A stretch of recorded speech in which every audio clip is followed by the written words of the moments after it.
नमस्कार, मैं मयूर अलवेला और आप देख रहे हैं उदयपुर न्यूज।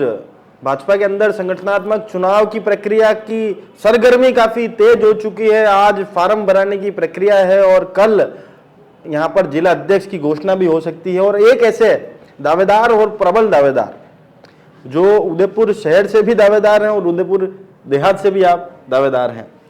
सर, ये दो जगह दावेदारी का क्या फॉर्मूला है, चैनल के माध्यम से बताएं। ऐसा है हुक्म कि हम राजनीतिक क्षेत्र में काम कर रहे हैं जी। और राजनीति ऐसी है कि इसमें दो तरह के लोग आते हैं जी। एक तो सेवा के लिए आते हैं, एक दूसरा आप जानते हैं जी। तो जिसके मन में अगर सेवा की भावना हो जी। तो वो सेवा कहीं पे भी कर सकता है। जी। तो मैं क्योंकि रहने वाला प्रॉपर चावन के पास का मैं हूँ जी। 16 साल की उम्र में उदयपुर में आया, अपना व्यापार यहाँ से शुरू किया मैंने। जी। गरीब परिस्थिति में वहाँ से आया था मैं। जी। अपना व्यापार छोटे से शुरू किया, हाथ के चरखे से मैंने 50 में नौकरी भी की और धीरे धीरे अपना व्यापार भी किया। और राजनीतिक क्षेत्र में क्योंकि गरीबी से निकला हुआ था, मुझे सब मालूम था कि गरीब लोगों की क्या स्थिति है। जी। तो आज यहाँ आके मैं शहर के अंदर में व्यापार किया और यहाँ पे भी संगठन का काम किया। मैं इकाई अध्यक्ष रहा जी, 4 बार गिरवा का अध्यक्ष रहा। जब 48 ग्राम पंचायतें थी, थ्रेड कुराबर तक पंचायतें थी तो वो भी रहा। शहर में पहले उपाध्यक्ष रहा, फिर देहात में मुझे जिला अध्यक्ष बनाया, वो भी मैंने काम किया। सरपंच रहा यहाँ पे, मैं यहाँ प्रधान भी रहा।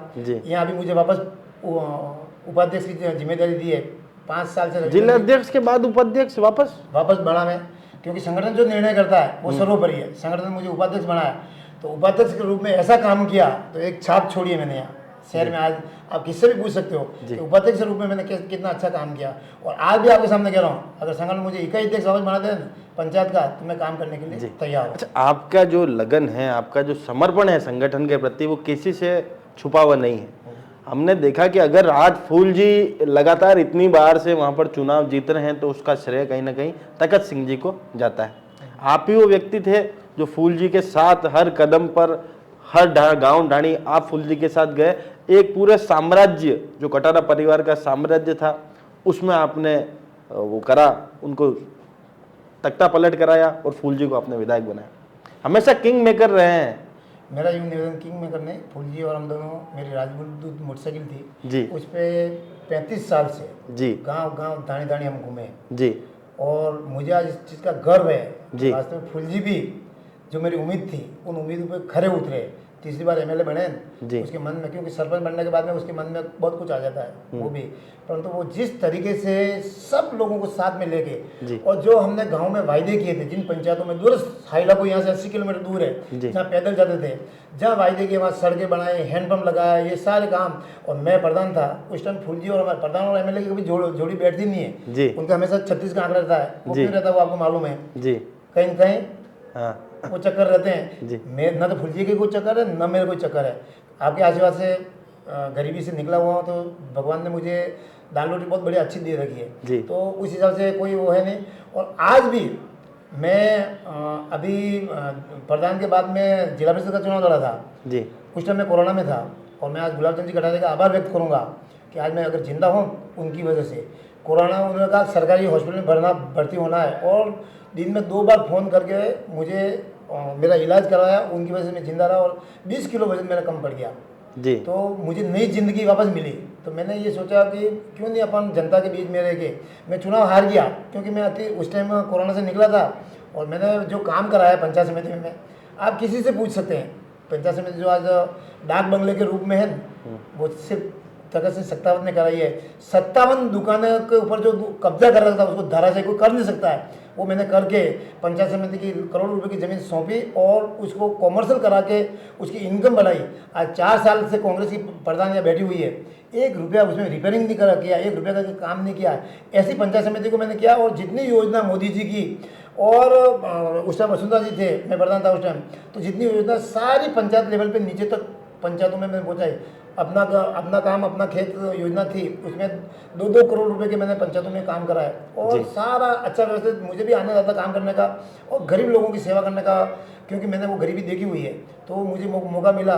और फूल जी भी जो वास्तव में काम के लिए किया था, तुरंत मैंने कहा यहाँ ये परेशानी आ जाए तो काम आज गिरोह में कर रहे हैं। आज आप देख रहे हो तीसरी बार फूल जी जो बने हैं, हम भाग्यशाली है कि ऐसा एमएलए में हमको मिला है और जनता की सेवा कर रहा है। हमारे सबके मन में ये जनता की सेवा होनी चाहिए।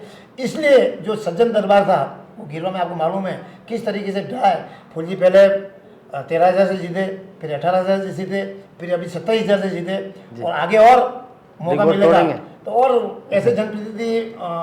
अच्छा, अब एक मुख्य सवाल आपसे भाई, हमने कई दावेदारों के इंटरव्यू अब तक चैनल के माध्यम से दिखाए, उनमें से बहुत से दावेदारों का ये कहना था कि अगर हम जिलाध्यक्ष नहीं बनते हैं तो तखत सिंह जी को जिलाध्यक्ष बनते देखना चाहते हैं। हमेशा कार्यकर्ताओं की आवाज़ उठाने वाले नेता हैं आप, लोग आपको पसंद करते हैं, यहाँ तक कि आपके विरोधी भी आपको सलाम करते हैं। ये जो सीख है ये जीवन में कैसे आई और क्या इसी पद्धति पर आपकी पार्टी के अगर जिलाध्यक्ष बनते हैं तो उसी पर आगे बढ़ेंगे, नए कार्यकर्ताओं को जोड़ने का प्रयास रहेगा? मैं साहब मेरे उन वरिष्ठों का आभार व्यक्त करना चाहूँगा जो संगठन के हैं, चाहे भानु कुमार शास्त्री जी थे, उनका हमको आशीर्वाद मिला, आज शांतिलाल जी चपलो थे, गुलाबचंद जी कटारे साहब है, उनका भी आशीर्वाद मुझे मिला है। आपने देखा होगा यहाँ उदयपुर में कई बार कई स्थितियाँ बने, पर मैं हमेशा संगठन के साथ में रहा, कोई भी जिलाध्यक्ष बना हो या कोई भी रहो। तो चाहे युधिष्ठिर कुमावत साहब है, ऐसे जो पार्टी, मांगीलाल जी जोशी गुरु जी है, उनका भी, मदन जी मुंद्रा जिलाध्यक्ष थे, उनके साथ में भी मैंने काम किया, ताराचंद जी के साथ में भी काम किया, उनका भी आशीर्वाद लेके, ऐसे जो पार्टी इस पार्टी को खड़ी की है उनका आशीर्वाद लेके, उनके संस्कार लेके मैं आगे बढ़ रहा हूँ और सबको साथ में लेके। मेरे मन में कभी कुछ नहीं होता है। मेरे चुनाव लड़ने वाले तो मेरे सामने एक नरेंद्र मेरे दोस्त थे, सरपंच का चुनाव लड़ा है, दूसरे दिन हम आमने सामने, कांग्रेस बीजेपी, उनकी दुकान किराए भी थी मेरे पास में, तो दूसरे दिन हम साथ में बैठ के चाय पीते थे। उनकी मिसेज और मेरे मिसेज चुनाव लड़े, आज आमने सामने, दूसरे दिन वापस बैठ के हम साथ में चाय पीते थे। आज मेरे कोई विरोध नहीं है, अच्छा काम करने वाले के साथ में हो, बुरा काम करने वाले के साथ में नहीं हो। और मेरे जो कार्यकर्ता है, जो छोटे कार्यकर्ता है, कभी कोई गलती करते हैं तो उनको भी मैं कहता हूँ कि संगठन की लाइन से चलना पड़ेगा भाई, संगठन के बिना वो नहीं चलेगा। संगठन सर्वोपरि है। आज मुझे खुशी है कि यहाँ संगठन पर्व का मुझे खुबीलाल जी को सर्वप्रभारी बनाया और हमने बूथ लेवल से लेकर मंडल तक की जो प्रक्रिया अपनाई, 601 पोलिंग बूथ, कहीं एक आवाज़ नहीं आई। और जो मंडलों के हमने बैठकें की, उन मंडलों की बैठक में अध्यक्षों के लिए कि संगठन पर्व है, सर्वसम्मति से नाम दो, तो क्या हुआ, हंसी खुशी मंडल के चुनाव हुए। ऐसे चुनाव तो मैंने भी मेरी ज़िंदगी में कभी नहीं देखा। हाँ, पहले घिरवा निर्विरोध चुनाव होते थे, बाकी आपने देखा शहर में चुनाव होते थे, घिरवा कभी चुनाव हुए ही नहीं हमारे निर्विरोध, क्योंकि हमने वहीं से ये परंपरा शुरू की थी। और आज संगठन पर्व के रूप में ये काम हुआ है तो बहुत खुशी की बात है। आज मुझे जितने बड़े बुजुर्ग, मैं सबका आशीर्वाद लेकर मैं काम करता हूँ। मैं पंचायत समिति घिरवा में भी था, तो जितने बड़े बुजुर्ग हमारे नेता है उनका आशीर्वाद लेके, उनका मार्गदर्शन पर चलता हूँ, इसलिए सब लोग मेरे साथ में हैं। जी, एज का जो फॉर्मूला लगाया आपकी पार्टी ने कि जो एक उम्र निर्धारित कर दी, आपको नहीं लगता कि जैसे जैसे उम्र बढ़ती है बुद्धिमत्ता बढ़ती है, आदमी के सोचने समझने की, आदमी का उसके अंदर पेटपन आता है, उसकी बात में वजन रहता है, वो एक उम्र के साथ आता है? मैं आपको बताऊँ साहब, मैं सवीना का इकाई अध्यक्ष था और रविंद्र श्रीमाली इकाई का चुनाव कराने के लिए उदाहरण दूंगा तो ये 94 की बात, 95 बात है, चुनाव कराने आए इकाई के, तो उन्होंने आए तो 2-4 लोगों को बुला लेना यूँ कहा मेरे को। फिर मैंने कहा भाई साहब ठीक है, मैं शाम को आओ, तो मैंने 200 लोगों को कार्यकर्ताओं को बुलाया। जब उन्होंने कहा मैं चुनाव अधिकारी आया हूँ चुनाव करने के लिए, क्या करना है, तो सब ने ये कहा हमारे बाबू इकाई अध्यक्ष, ठीक है इनको है। तो मैंने खड़े होकर ये कहा कि मेरे यहाँ खारवा कोई एक राजपूत, ये गुर्जर समाज का बहुत बड़ा गाँव है, मैं अध्यक्ष रह चुका हूँ, वहाँ कांग्रेस के अधिक लोग हैं, हमारे भगवान जी ये कार्यकर्ता है, इनको बना दो क्योंकि वो समाज अपन से जुड़ेगा। तो सबको मेरे को कहने के बाद में भी मैंने उनको बनाया। तो रविंद्र जी का दिमाग खराब हो गया कि इतना बड़ा त्याग, बाहर निकलते मेरा हाथ पकड़ के उन्होंने कहा कि जाओ, ये 15 दिन बाद में मंडल के चुनाव है, उसमें आप मंडल अध्यक्ष बनोगे, ब्राह्मण का वचन है। रविंद्र जी श्रीमाली आज मौजूद है, आप उनको पूछ सकते हो जी। अरे मैं साहब मैं तो इस पंचायत के अलावा 48 पंचायत जानता ही नहीं हूँ।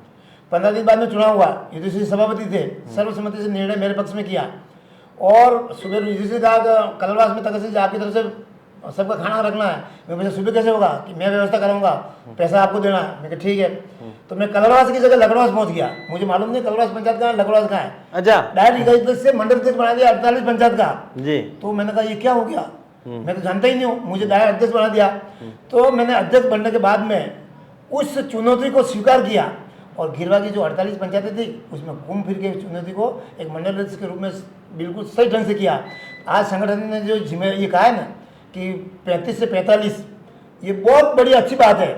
हमारे सुनील जी बैठे ऐसे लोग जो युवा आ रहे हैं, आज युवा को अगर तैयार नहीं करेंगे पुराने, आज मैं कह रहा हूँ ठीक है, मैं आज मेरे 58 साल और 4 साल की 4 महीने की उम्र है, साल के बाद में मैं भी आउट हो जाऊँ, कोई बड़ी बात नहीं, नया कार्यकर्ता आना चाहिए ताकि पार्टी मजबूत होगी।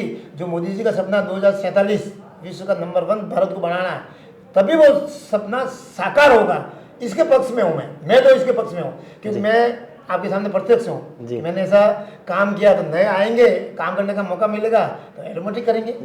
एक अंतिम सवाल कि भाई जिस तरह से चुनाव की प्रक्रिया आपकी पार्टी के अंदर हो रही है, आज भी 11 से 1 का समय मुकम्मल था फार्म भरने का, आप भी प्रभारी रहे थे, फार्म आपके पास भी पहले से था, पर जो रीत नीति है कि भाई फार्म यहाँ पर आके ही भरा जाएगा, उनके सामने जमा कराया जाएगा। अलका जी ने सुबह फार्म कैसे भरा? ये मेरे को यहाँ आने के बाद में जानकारी मिली। मुझे भी ये था कि मैं चुनाव प्रभारी आ रहे हैं 11 बजे, क्योंकि फार्म वो देते हैं उस पर हस्ताक्षर करते हैं जी, उसके बाद में फार्म को भरा जाता है। तो मैं स्वयं ही आया, तो मुझसे पहले क्योंकि हम फुलजिन कोई कार्यक्रम में थे, तो यहाँ आए तो पता लगा कि तो सब फार्म भर रहे हैं। तो मैंने उनसे फार्म लेके, मेरे भी 2 समर्थक थे, सुनील जी नादेश्वर मंडल के और जावर के मिल के थे, तो उन्होंने प्रस्ताव समर्थक को किया। तो बिल्कुल विधिवत ढंग से वीरेंद्र सिंह जी ने साइन करके फार्म दिए और सारे फार्म भरे हैं। अगर अलग से कोई भरा है तो उसका तो मैं कुछ कह नहीं सकता हूँ। दूसरी बात ये कहा कि आपने कहा मैं भी चाहता तो पहले फार्म भर के समर्थक और उनके करा सकता, परंतु मुझे संगठन की रीति नीति क्या ये अच्छी तरह मालूम है, इतने वर्षों का मुझे अनुभव है। इसलिए ये जो परंपरा इन्होंने जो वीरेंद्र सिंह जी ने अपनाई है, इन्होंने तो बिल्कुल सही अपनाई है कि मेरे साइन होंगे उसके बाद में फार्म भरा जाएगा। अगर कहीं बाहर से हुआ तो फिर संगठन विचार करेगा उसमें जी। अगर ऐसी कुछ खामी रहती है जो संगठन के खिलाफ कोई काम होता है तो उन पर एक्शन लिया जाएगा। वो तो करेंगे ना, संगठन मान लो ऐसा हुआ है कहीं शिकायत जाएगी तो संगठन इस पर विचार करेगा। अभी आपने देखा एक आधा हमारा कोई देहात जिले में उम्र से ज़्यादा हो गए तो उनको हटा भी दिया संगठन ने जी। नियम के विरुद्ध कुछ काम किया तो संगठन को करता है संगठन, अगर ऐसी कोई बात नहीं है। ठीक, हमारी विशेष मुलाकात थी तखत सिंह जी सक्तावत से, जिन्होंने स्पष्ट यहाँ पर करा कि संगठन की रीत नीति से चलने वाले व्यक्ति को मौका मिलना चाहिए। साथ ही में अपने जीवन से जुड़े कई किस्से इन्होंने बताया कि किस तरह से एक वार्ड के अध्यक्ष का चुनाव था, वहाँ पर इन्हें मौका मिल रहा था तो इन्होंने एक दूसरे समाज को साथ में जोड़ने पर एक व्यक्ति को वहाँ मौका दिया, जिससे प्रभावित होकर रविंदर जी ने इन्हें आश्वस्त करा था कि मंडल अध्यक्ष इनको बनाया। और साथ ही में आपको बता दें कि सबसे ज़्यादा बार मंडल अध्यक्ष भी आप रहे हैं। फूल जी को अगर वाकई में आज विधायक के रूप में पहचाना जाता है, जाना जाता है, तो उसका श्रेय भी तखत सिंह जी को देना चाहेंगे। और कुछ दावेदार ने अपनी दूसरी चॉइस इन्हें बताई है, कहा है कि एक तो पहला मौका तो हमें खुद को मिलना चाहिए और हमें नहीं मिलता है तो तखत सिंह जी को मिलना चाहिए। लोगों के बीच में हमेशा एक अच्छा कार्य करते हैं, लोगों की आवाज़ ये उठाते हैं, कार्यकर्ताओं की आवाज़ उठाते हैं। तो क्या ऐसे सच्चे कार्यकर्ता को इस बार पार्टी जिला अध्यक्ष का पद या दायित्व देगी? क्योंकि दोनों जगह से जिला अध्यक्ष की दावेदारी करी है, उदयपुर देहात से भी करी और उदयपुर शहर से भी करी। अब ये देखना दिलचस्प होगा क्या तखत सिंह जी को मौका मिल पाता है नहीं। बहरहाल निर्णय पार्टी को करना है। फिर भी आप भी कमेंट बॉक्स में जरूर बताइएगा, जिनसे जुड़े तखत सिंह जी के जीवन से जुड़े कुछ लोग, आप भी कमेंट बॉक्स में जरूर बताइएगा कि तखत सिंह जी का व्यक्तित्व आपको कैसा लगा, क्या तखत सिंह जी को मौका मिलना चाहिए। जय हिंद, जय भारत, जय मेवाड़।